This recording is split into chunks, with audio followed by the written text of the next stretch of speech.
ଆଜି ରାତିରେ ଗୋଟିଏ ଲବଙ୍ଗ ଏହି ଜାଗାରେ ରଖିଦିଅନ୍ତୁ। ଗ୍ୟାରେଣ୍ଟି ଦେଉଛି ସେ ନାରୀ ତୁମକୁ ଦବ। ମିଳନ ପାଇଁ ରାତି ଦିନ ଡାକିବ। ହଁ ଫ୍ରେଣ୍ଡସ୍, ଯଦି ଆପଣ କେଉଁ ଝିଅ ବା ବିବାହିତା ନାରୀକୁ ମନେ ମନେ ଭଲ ପାଉଛନ୍ତି, ତାର ସୁନ୍ଦରତାକୁ ଦେଖି ତା ଆଡ଼କୁ ଆକର୍ଷିତ ହେଉଛନ୍ତି, ତାକୁ ପଟେଇ ତାଠାରୁ ନିଜର ମନ ମୁତାବକ କାମ ହାସଲ କରିବାକୁ ଚାହୁଁଛନ୍ତି, ତେବେ ଆଜି ରାତିରେ ଶୋଇବା ପୂର୍ବରୁ ଗୋଟିଏ ଲବଙ୍ଗ ଏହି ଜାଗାରେ ରଖିଦିଅନ୍ତୁ। ଗ୍ୟାରେଣ୍ଟି ଦେଉଛି ଯେତେ ସୁନ୍ଦରୀ ଝିଅ ହେଇଥାଉ ବା ସୁନ୍ଦରୀ ପଡ଼ିଶା ଘର ଭାଉଜ ନିଜେ ତୁମ ପାଖକୁ ଆସିବ, ଯାହା ଚାହିଁବେ ତାହା କରିବ। ନମସ୍କାର ଫ୍ରେଣ୍ଡସ୍, ଓଡ଼ିଆ ଫଣ୍ଡା ଚ୍ୟାନେଲକୁ ଆପଣମାନଙ୍କୁ ସ୍ୱାଗତ। ଗୋଟିଏ ଲବଙ୍ଗର ଏହି ବଶୀକରଣ ସବୁଠାରୁ ଶକ୍ତିଶାଳୀ ବଶୀକରଣ। ଏହାର ପ୍ରୟୋଗ କେବେ ବି ଖାଲି ଯାଇନି, ତେଣୁ ଏହାକୁ ଆପଣ ଭାବିଚିନ୍ତିକି ପ୍ରୟୋଗ କରିବେ। ଯେଉଁ ଝିଅ ବା ସୁନ୍ଦରୀ ଭାଉଜ ଉପରେ ଆପଣ ଏହି ବଶୀକରଣ ଗୋଟିଏ ଥର ପ୍ରୟୋଗ କରିଦେବେ, ଗ୍ୟାରେଣ୍ଟି ଦେଉଛି ମାତ୍ର 2 ମିନିଟ୍ରେ, ଆଜ୍ଞା ହଁ 2 ମିନିଟ୍ରେ ପ୍ରଭାବ ପଡ଼ିବା ଆରମ୍ଭ ହୋଇଯିବ। ସେହି ସମୟଠାରୁ ସେ ଝିଅ ବା ନାରୀ ଆପଣଙ୍କ ଆଡ଼କୁ ଆକର୍ଷିତ ହେବାକୁ ଲାଗିବ। ପାଗଳି ପରି ଆପଣଙ୍କୁ ଭଲ ପାଇବାକୁ ଲାଗିବ। ଆପଣ ତାକୁ ଯାହା କହିବେ, ଯେମିତି କହିବେ ସିଏ କରିବ। କୌଣସି ପ୍ରକାର ବାଧା ଦେବ ନାହିଁ। ଏହି ବଶୀକରଣ ସାହାଯ୍ୟରେ ଆପଣ ଶାଶୁ, ନଣନ୍ଦ, ଦିଅର, ଭାଉଜ କାହାକୁ ବି ନିଜ ବଶରେ କରିପାରିବେ। ଆଉ ତାଠାରୁ ନିଜର ମନ ମୁତାବକ କାମ ହାସଲ କରିପାରିବେ। କିମ୍ବା ଯଦି କେଉଁ ଝିଅ ଆପଣଙ୍କୁ ଧୋକା ଦେଇଛି, ଛାଡ଼ି ପଳେଇଛି, ଆପଣଙ୍କ ସହିତ କଥା ହେଉନି, ଆପଣଙ୍କର ନମ୍ବର ବ୍ଲକ୍ କରିଦେଇଛି, ଅନ୍ୟ କାହା ସହିତ କଥା ହେଉଛି, ଅନ୍ୟ କାହାକୁ ଭଲ ପାଉଛି, ଆଉ ଆପଣ ସେ ଝିଅକୁ ନିଜ ପ୍ରେମକୁ ପାଇବାକୁ ଚାହୁଁଛନ୍ତି, ତେବେ ମୋ କଥା ମାନି ଆଜି ରାତିରେ ଗୋଟିଏ ଲବଙ୍ଗ ଏହି ଜାଗାରେ ରଖିଦିଅନ୍ତୁ। ଗ୍ୟାରେଣ୍ଟି ଦେଉଛି ଆପଣଙ୍କ ପ୍ରେମିକା ବା ପ୍ରେମିକ ଯେତେ ଦୂରରେ ଥିଲେ ମଧ୍ୟ ରାତିଦିନ ଆପଣଙ୍କ କଥା ଭାବିବ। ନିଜେ ଆସିବ ଆପଣଙ୍କର ପାଦ ତଳେ ପଡ଼ିବ, ଆପଣଙ୍କୁ ଭଲ ପାଉଛି ବୋଲି କହିବ। ଆପଣଙ୍କୁ ନ ଦେଖି ଗୋଟେ ମୁହୂର୍ତ୍ତ ବି ରହିପାରିବନି। ଏହି ବଶୀକରଣ ସବୁଠାରୁ ସହଜ, ଶକ୍ତିଶାଳୀ ବଶୀକରଣ। ତେଣୁ ଏହାକୁ ଆପଣ ଭାବିଚିନ୍ତିକି ପ୍ରୟୋଗ କରିବେ। ଏହି ବଶୀକରଣ କରିବା ପାଇଁ ଆପଣଙ୍କୁ କୌଣସି ପ୍ରକାର କଷ୍ଟ କାମ କରିବାକୁ ପଡ଼ିବନି, କିମ୍ବା କିଛି ବି ମନ୍ତ୍ରତନ୍ତ୍ର କରିବାକୁ ପଡ଼ିବନି, କିମ୍ବା କୌଣସି ପ୍ରକାର ପଇସା ଖର୍ଚ୍ଚ କରିବାକୁ ପଡ଼ିବନି। ଆପଣ ନିଜ ଘରେ ବସି ବସି ବିନା କୌଣସି ମନ୍ତ୍ରତନ୍ତ୍ର କରି, ବିନା କୌଣସି ପଇସା ଖର୍ଚ୍ଚ କରି ନିଜ ପସନ୍ଦର ସୁନ୍ଦରୀରୁ ସୁନ୍ଦରୀ ଝିଅ ବା ସୁନ୍ଦରୀ ପଡ଼ିଶା ଘର ଭାଉଜକୁ ପଟେଇ ପାରିବେ।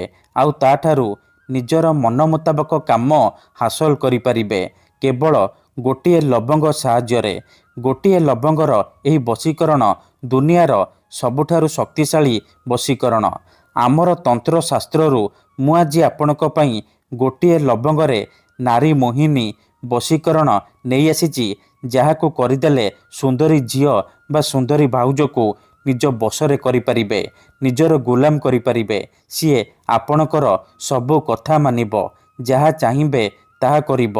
ତେବେ ଏହି ବଶୀକରଣ ବିଧିକୁ ଆପଣ କିପରି କରିବେ, କେମିତି କରିବେ, ଏହାର ପ୍ରୟୋଗ ବିଧି କ'ଣ, ମୁଁ ଆପଣଙ୍କୁ ଶିଖେଇବି। ସମ୍ପୂର୍ଣ୍ଣ ପ୍ରୟୋଗ ବିଧି ଠିକ୍ ଭାବରେ ଶିଖେଇବି। ଜାଣିବା ପାଇଁ ଆପଣ ଭିଡ଼ିଓଟିକୁ ମୂଳରୁ ଶେଷ ପର୍ଯ୍ୟନ୍ତ ପୁରା ଧ୍ୟାନ ସହିତ ଦେଖନ୍ତୁ। ଅଧାରୁ ଛାଡ଼ିକି ପଳେଇଲେ କିମ୍ବା କାଟି କାଟି ଦେଖିଲେ ଆପଣ କିଛି ବି ବୁଝିପାରିବେନି। ପରେ ଆପଣ କମେଣ୍ଟ କରିବେ, ଗୁରୁଜୀ ଆପଣଙ୍କର ବଶୀକରଣ କାମ କରୁନି। ଦେଖନ୍ତୁ, ଯେଉଁପରି ଆପଣ ଭଗବାନଙ୍କୁ ମାନୁଛନ୍ତି, ଭଗବାନଙ୍କ ଉପରେ ବିଶ୍ୱାସ ରଖିଛନ୍ତି, ନିଜର ସବୁ ଦୁଃଖ କଷ୍ଟ ଅସୁବିଧା ଭଗବାନଙ୍କୁ ଜଣାଉଛନ୍ତି, ଯଦି ସେ ଅସୁବିଧାର ସମାଧାନ ନ ହେଲା, ତାର ମାନେ ନୁହେଁ କି ଭଗବାନ ନାହାନ୍ତି। ସେହିପରି ମନ୍ତ୍ରତନ୍ତ୍ର ହୁଏ, ବଶୀକରଣ କାମ କରେ, କିନ୍ତୁ ଏହାକୁ ଆପଣଙ୍କୁ ସିଦ୍ଧ କରିବାକୁ ପଡ଼ିବ। ପ୍ରୟୋଗ ବିଧିକୁ ଠିକ୍ ଭାବରେ କରିବାକୁ ପଡ଼ିବ। ମୁଁ ଆପଣଙ୍କୁ ଯେମିତି ଶିଖେଇବି, ଆପଣଙ୍କୁ ଠିକ୍ ସେହିପରି କରିବାକୁ ପଡ଼ିବ। ତେବେ ଯାଇ ମୁଁ ଆପଣଙ୍କୁ ଗ୍ୟାରେଣ୍ଟି ଦେଉଛି, ଆପଣ ଯେତେ ସୁନ୍ଦରୀ ଝିଅ ବା ସୁନ୍ଦରୀ ଭାଉଜକୁ ଚାହିଁବେ ପଟେଇ ପାରିବେ, ନିଜ ପ୍ରେମରେ ଦିବାନୀ କରିପାରିବେ। ତେବେ ବିଧିଟି ଜାଣିବା ପୂର୍ବରୁ ମୋର ଆପଣମାନଙ୍କୁ ଗୋଟିଏ ଅନୁରୋଧ କି जदि आपण आम चैनल को प्रथम थर आसीचंती तेबे दयाकोरी चैनल को सब्सक्राइब करी पाखरे थिबा बेल आइकन को मध्य दबाई दियंतु जहाद्वारा आमे जो भी वीडियो अपलोड करिबु सर्वप्रथमे आपण देखि परिबे। मन रखंतु एही वशीकरण विधि को आपण शुक्रवार दिन करिबे रातिरे सोइबा पूर्वरु करिबे। विधिटी करिबा पूर्वरु भल भाबरे हाथ गोड़ धोईकी सफा वस्त्र पिंधिकी एही वशीकरण आरंभ करिबे। प्रथमे आपण कौन करिबे जेतेबेले रातिरे सोइबा पई जिबे गोटिए लवंग आनिबे खंडे कागज आनिबे आउ कला रंगर कलम आनिबे आउ अल्प टिके सिंदूर आनिबे। एतिकी जिनिस आनी सारिबा परे कौन करिबे निजर सोइबा सेज उपरे बा बिछणा उपरे पूर्व दिग को मुह करके बसी पड़े। ध्यान रखिबे जेमिति आपनकु केही देखिबेनी किंबा डाकिबेनी। तापरे कौन करिबे जो कागज आनिछंती से कागजरे कला कलमर साहाय्य प्रथमे आपण से झियो बा स्त्रीर नाम लिखिबे जहाको आपण निज बसरे करबाको चाहुचंती आउ ता पाखरे निजर नाम लिखिबे। नाम लिखि सारिबा परे कौन करिबे कागजरे भल भाबरे सिंदूर पकईदेबे लाल सिंदूर पकईदेबे। तापरे आपण कौन करिबे जो लवंग आनिचंती से लवंग को डाहाण हाथ मुठेईकी धरिबे आउ आखि बंद करिकी सेई झियो बा नारी को मने मने भाबिबे तार मुह को निज मनरे भाबिबे। भाबी सारिबा परे 11 थर से झियो बा स्त्रीर नाम कहिबे। तापरे मुठा खोलिबे आउ से लवंगरे 3 थर फुंकीदेबे। एतिकी करि सारिबा परे से लवंग को जो कागजरे ना लिखिचंती से कागज उपरे रखिबे।